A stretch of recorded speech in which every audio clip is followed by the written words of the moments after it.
अरे बच्चों, अच्छे बच्चे कैसे बैठते हैं? देखिए, ये सत्यम है और ये अनमोल है। इनको हमने कुछ टॉपिक्स दिए थे याद करने के लिए, जैसे सम विषम है, भाज्य अभाज्य है, सहअभाज्य है, एलसीएम एचसीएफ है, आपका अपवर्तक है और अपवर्त्य है।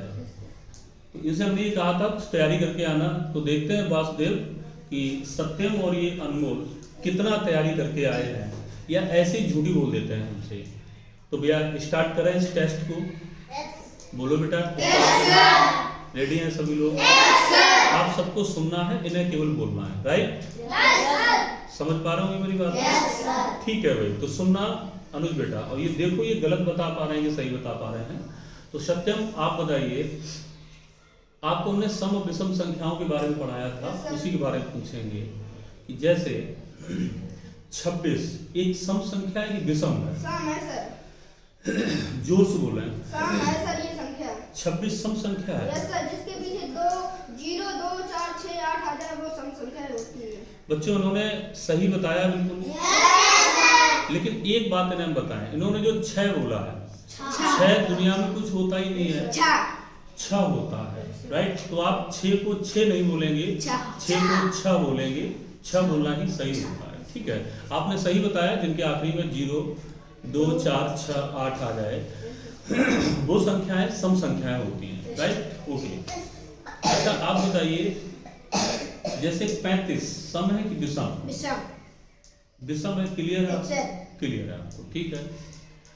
38 आप बताइए, 38 भाज्य है कि अभाज्य संख्या है? भाज्य है सर। जोर से बोले थोड़ा। भाज्य है संख्या। क्लियर? भाज्य है। Yes sir. अच्छा, आपको कैसे पता भाज्य है? इसमें 2 का पूरा भाग जा रहा है। 2 का जा रहा है, यस सर।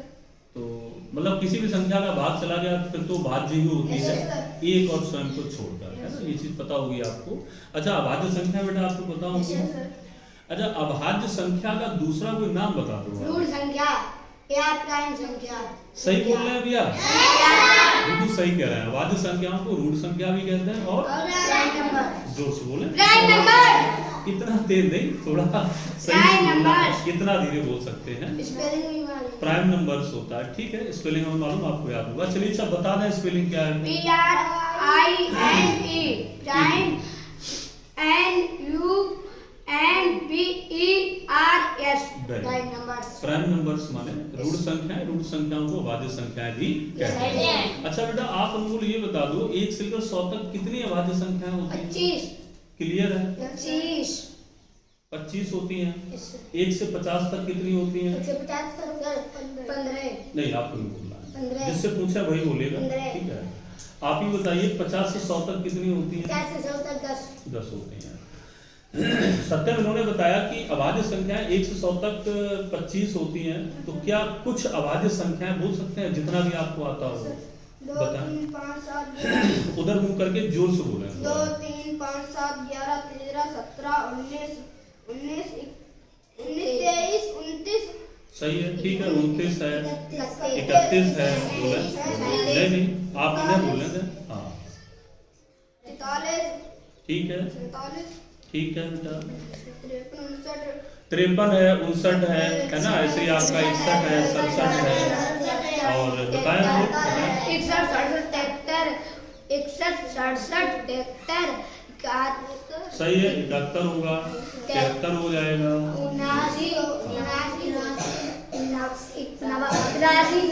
सत्तानवे, 83 हो जाएगा, 89 हो जाएगा और 97 हो जाएगा। ये सब संख्याएं अभाज्य संख्याएं, आपको पता है, अच्छी बात है। अच्छा, एक बात बताएं, आपको हमने अभाज्य संख्याओं का दूसरा नाम और सत्यम पढ़ाया था, जिससे पूछे वही बोलेगा। सत्यम का नाम क्या? सत्यम बोलेंगे भैया, है कि नहीं? आप नहीं फिर बोलेंगे। सत्यम आप बताइए, अभाज्य संख्याओं को ऋण संख्या कहते हैं, प्राइम नंबर्स कहते हैं, यही 3 नाम बताए थे, है ना? सह अभाज्य संख्याएं भी आपको हमने पढ़ाई थी। सह अभाज्य संख्याओं का दूसरा नाम बताइए। परस्पर संख्याएं। जोर से अभाज्य संख्याएं। जोर से। परस्पर अभाज्य संख्याएं। परस्पर अभाज्य संख्याएं, वेरी गुड। एक दूसरा नाम और है इसका, अपेक्षाकृत अभाज्य संख्याएं। जोर से बोलो फिर। अपेक्षाकृत अभाज्य संख्याएं। इसी सहअभाज्य संख्याओं को परस्पर अभाज्य संख्याएं भी बोलते हैं और को प्राइम नंबर। को प्राइम नंबर से बोलते हैं इंग्लिश में, इन्हें Yes, sir. पता है ना। देखिए कई नाम सहवाद्य संख्याओं के हैं। अच्छा सहवाद्य संख्या आपको आती है अच्छे Yes, से? sir. तो सत्यम बताएंगे। जैसे हम आपके सामने दो संख्याएं बोल रहे हैं, आपको बताना सहवाद्य है या नहीं, ठीक है। जैसे 8 और 5 है। क्लियर है ये? Yes, sir. 8 और 5 सहवाद्य सहवाद्य हैं, ठीक है। अच्छा जैसे अनमोल आप बताइए 1 और 52 ये दो संख्या सहवाद्य हैं क्या? Yes, sir. है। अच्छा ये क्यों है सहवाद्य? एक के साथ कोई संख्या ले लो वो सहवाद्य सहवाद्य होती है, बिल्कुल सही है भैया। अच्छा ये बताओ जैसे दो संख्याएं तो सहवाद्य आप बता ही रहे हैं, क्या ऐसा कभी हो सकता है कि 3 संख्याएं भी सहवाद्य हो? Yes, sir. हो सकता है? Yes, sir. अनमोल ज्यादा अच्छे से बोल रहे हैं, अनमोल को देखते हैं भैया बता पाते हैं। कोई एक ऐसा आप वो बताइए, ऐसा एक ग्रुप बताइए, जोड़ा बताइए जिसमें 3 संख्याएं आती हो और वो सहवाद्य हो, बताइए। सर 5 ले लो और 7 ले लो और एक कोई संख्या ले लो, जैसे 4 ये होते 2 आवाज संख्या ले लो और एक कोई ले लो, वो सहवाद्य संख्या होती है। मतलब आप ये कह रहे हैं 2 वाद्य संख्या ले लें, एक कोई भी संख्या ले लें तो सहवाद्य होगी। क्लियर है आपको बात? तो जैसे बोल के बता दो फर्राटे से आप, कोई सा ही 2 सही है। 2 3 5 और 4 2 3 5 2 3 5 बोल दो, 2 3 4 बोल दो। जब नियम पता है फिर आप कुछ भी बोल सकते हो, ठीक है भैया? 4 भी संख्या। हाँ बिल्कुल सही है। अच्छा सत्यम आप एक चीज बताइए, जैसे हमने आपको बोला 11 और आपको बोला 73, क्या ये सहवाद्य हैं? हैं। आप बताइए अनमोल जैसे 4 और 12 क्या ये दो संख्याएं सहवाद्य हैं? नहीं सर। क्यों नहीं है बेटा? ये सर पहाड़ में आ रही है। ये पाड़े में आ रहे हैं। पाड़े का मतलब है वो 4 से कट रहे हैं। Yes sir. मतलब 2 से भी 2 4 से 4 से भी कट रहे हैं, विभाजित हो रही है। इसलिए सहवाद्य संख्याएं नहीं। गरीब सहवाद्य भी आपको आता है, समविषम भी आता है, भाज्यवाद्य भी आता है। अच्छा इसी तरह से आ रहा होगा बेटा, है ना? Yes, आ sir. रहा होगा। इसी तरह से आपसे हम ये पूछें, जैसे एलसीएम एचसीएफ भी कंचन पढ़ाया गया था इन लोगों को, यस सर। देखते हैं आता है कि नहीं आता है इन्हें, है ना? पूछा है इनसे, पूछें। अच्छा जैसे एलसीएम का एक दूसरा नाम बता दो हिंदी में क्या होता है? एलसीएम सर लास्ट लघुत्तम समाप्त वर्ग। वेरी गुड, लघुत्तम समाप्त वर्ग, बिल्कुल सही भैया बोल रहे हैं, समाप्त वर्ग होता है। और जब महत्तम समाप्त वर्ग तक का कबूतर आ जाता है तो वो हो जाता है आपका एचसीएफ, वो महत्तम समाप्त वर्ग तक होता है, ये लघुत्तम समाप्त वर्ग होता है, ठीक है बेटा? अच्छा जैसे एक संख्या आपसे पूछें, जैसे एलसीएम आपसे पूछना चाहें, आप बताइए, नहीं एचसीएफ बताइए। अच्छा एचसीएफ पूछते हैं आपसे, जैसे 40 50 80 81, इसका एचसीएफ क्या होगा? इसका 40 50 80 81, इसका एचसीएफ क्या होगा?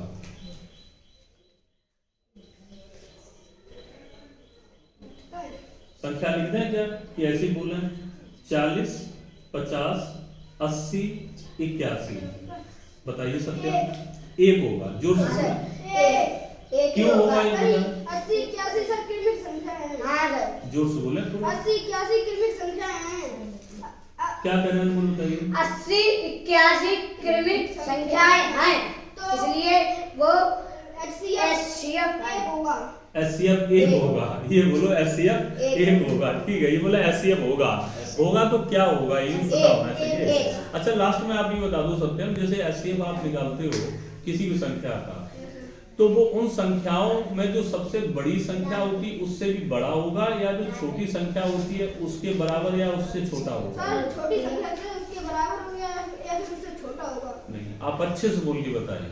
छोटी संख्या से या फिर छोटा होगा या फिर उसके बराबर होगा। छोटी संख्या भी बराबर होगा या फिर उससे भी छोटा होगा। कौन होगा भैया, एलसीएम या एचसीएफ? एचसीएफ होगा। एचसीएफ का एक दूसरा नाम अंग्रेजी में और होता है, बता सकते हैं? हम जो पूछ रहे हैं वो सुनिए, आप उसकी फुल फॉर्म बता रहे हैं। एचसीएफ का अंग्रेजी में दूसरा नाम और है शॉर्टकट में, आप बताइए। हाँ बताइए। GC बिल्कुल सरल है, इससे उसमें HCF है, उसमें CF GCF तो उधर भी है, CF इधर भी है, उसमें केवल HCF H की जगह G लगा दूं, एक HCF है, अब वो एक GCF एक GCF है, लेकिन दोनों का मतलब एक ही है आपका, है ना भैया। तो इन बच्चों को देखिए इस तरह से बताया हुआ है, बढ़िया लगा, आप लोग इसी तरह से पढ़ते रहिए। Okay, very good, okay, very good, ठीक है। अच्छा नहीं, उसे बंद कर दें। प्यारे बच्चों, देखिए अभी सत्यम ने और अनमोल ने एक छोटा सा टेस्ट दिया था, ओरल टेस्ट किया था इन्होंने, और काफ़ी अच्छे से उन्होंने बात करी और बोला। तो बच्चों चलिए लास्ट में हम लोग एक हल्की सी पोएम बोल लेते हैं, ठीक है भैया। वो बहुत अच्छी लगती है मुझे बोलने में और आपको भी अच्छा लगेगा, तो बोलेंगे सभी बच्चे? तो ठीक है भैया, बोलें। कौन सा है? मन समर्पित, है नहीं? मन समर्पित तन समर्पित, और ये जीवन भी समर्पित। रिया बोल ही नहीं रही हैं। मन समर्पित तन समर्पित, और ये जीवन भी समर्पित। चाहता हूँ इस देश की धरती, तुझे कुछ और भी दे दूं। ठीक है बच्चों, जय हिंद, और मिलते हैं फिर नेक्स्ट सेशन में। Okay, thank you.